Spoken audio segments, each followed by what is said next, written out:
Un PVT au Japon. Sachant que la plupart des pays qui le proposent sont anglophones ou hispaniques, je vois pas pourquoi j'irais me faire chier dans ce pays radioactif où je parle même pas la langue.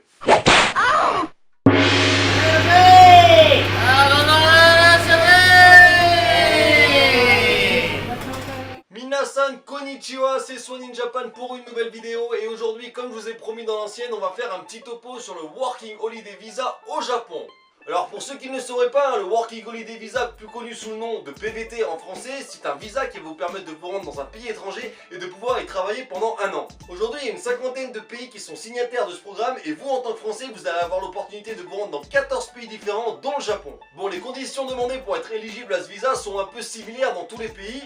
On vous demandera d'avoir entre 18 et 30 ans, d'avoir quelques économies, d'avoir une bonne santé aussi, de ne pas avoir de casier judiciaire. Mais bon, soyons honnêtes, c'est quand même des visas assez simples à avoir. Cependant, chaque pays a sa particularité. Par exemple, je sais qu'en Australie, c'est assez simple, vous avez juste un formulaire à remplir sur le site de l'ambassade, à payer quelques centaines de dollars, et vous recevez votre visa le lendemain dans votre boîte mail. Bon, au Japon, c'est un peu différent. Déjà, pour commencer, c'est un visa qui est gratuit. Bon, ça c'est cool quand même. Mais contrairement à l'Australie, vous n'allez pas pouvoir faire votre demande d'un pays étranger. En tant que Français, il va falloir que vous vous rendiez en personne dans un des 4 consulats en France. Vous ne pouvez pas faire votre demande d'un consulat à l'étranger. Faut aussi noter que contrairement à l'Australie ou à la Nouvelle-Zélande, le Japon a des quotas. Effectivement, il n'accueille que 1500 Working Holiday français par an. Je crois que jusque là, les quotas n'ont jamais été remplis, donc croyez-moi, vous avez toutes vos chances. Mais ça commence à être une destination à la mode quand même.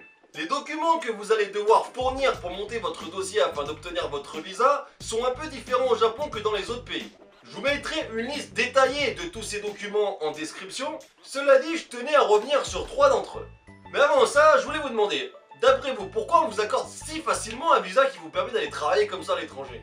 La philanthropie, c'est l'entraide, c'est de se sentir bien quand on donne, de faire partie d'une grande famille finalement.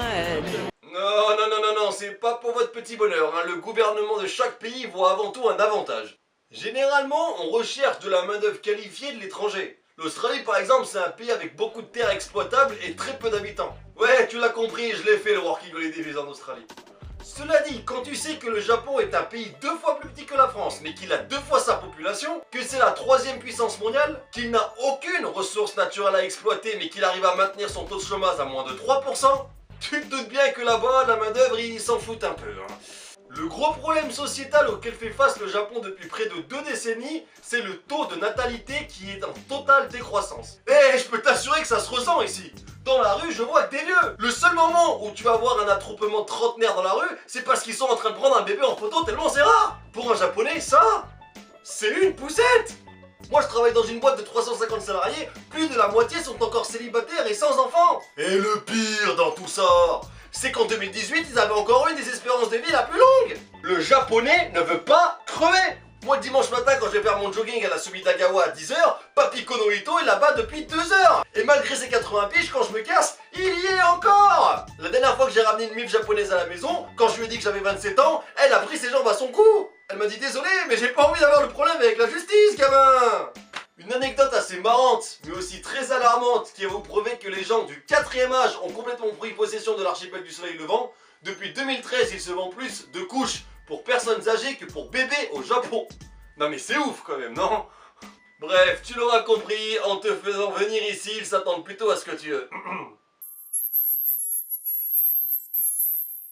Quoi? Trouve l'amour de ta vie, quoi.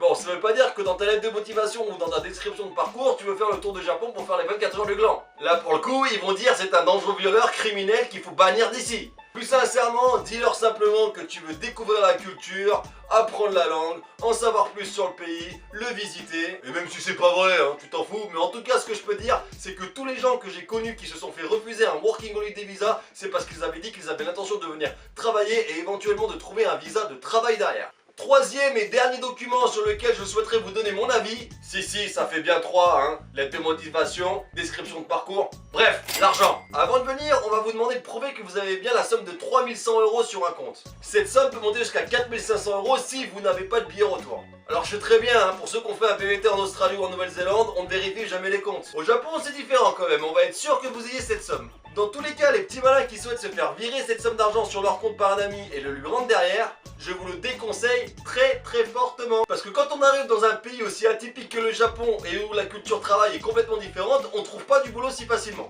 Si tu parles pas japonais, ça te donne déjà pas d'avantage. Et si t'as pas un bon niveau d'anglais, alors là tu peux complètement oublier, c'est foutu pour toi mon gars. Bon bien sûr il y a des exceptions, mais bref, ça reste compliqué je pense. De plus, je pense que je vous apprends rien, mais le Japon est quand même un pays assez cher. Et en plus d'être cher, il vous pousse à la consommation de partout. Vous êtes bombardé de pubs tout au long de la journée. Moi quand je suis arrivé en tant que bon français, tu vois, je ressemble genre à ça.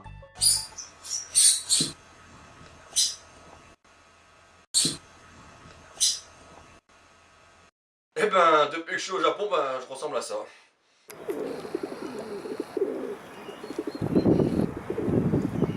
Bon, on est d'accord, hein, le deuxième ressemble au premier avec des ailes, mais t'as compris le délire. Bref, assure-toi de venir avec assez d'économie pour kiffer un maximum. Avant de finir cette vidéo, j'aimerais bien vous donner mon point de vue sur le Working Holiday Visa au Japon. Alors comme je vous l'ai dit, je l'ai jamais fait. Cela dit, je pense que quelle que soit la destination que vous allez choisir, ce sera une chance pour vous. Visiter le monde, c'est génial. Vous allez apprendre une tonne de choses et vous ouvrir à des nouvelles cultures.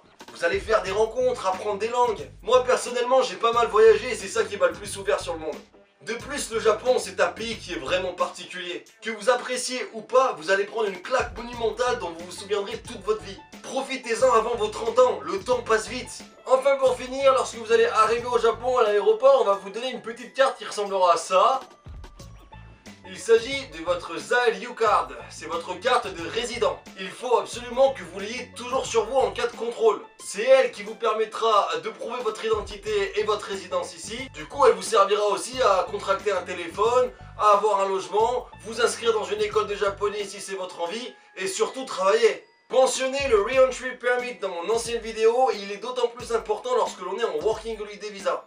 Si pendant la durée de votre Working Holiday Visa, vous décidez d'aller visiter un autre pays hors du Japon et de revenir, si vous ne faites pas votre demande de Re-Entry Permit à l'aéroport, votre Working Holiday n'est plus valide. Donc faites bien attention à bien faire votre demande de Re-Entry Permit lorsque vous revenez au Japon. Et voilà, c'était la vidéo de Swan in Japan sur le Working Holiday Visa au Japon. J'espère que tu l'as apprécié. Je te mets en description des liens qui te mèneront vers des sites beaucoup plus explicatifs que cette vidéo. En tout cas, si tu as aimé cette vidéo, t'hésites pas à la liker, t'hésites pas à la partager, t'hésites pas à t'abonner à ma chaîne non plus. Et si tu as n'importe quelle question sur le VT au Japon, tu me laisses un commentaire et je me ferai un grand plaisir d'y répondre. Comme d'hab, t'oublie pas non plus de me donner quelques idées de vidéos si t'aimerais savoir quelque chose en particulier sur le Japon. La prochaine vidéo, elle traitera sur les logements au Japon. Ah ouais, parce que après avoir vu cette vidéo, vous allez forcément venir, donc il va falloir vous loger quelque part, je vais pas vous laisser à la rue non plus. En tout cas, je te remercie une fois de plus d'avoir regardé cette vidéo et je n'ai plus qu'à te dire... Sayonara!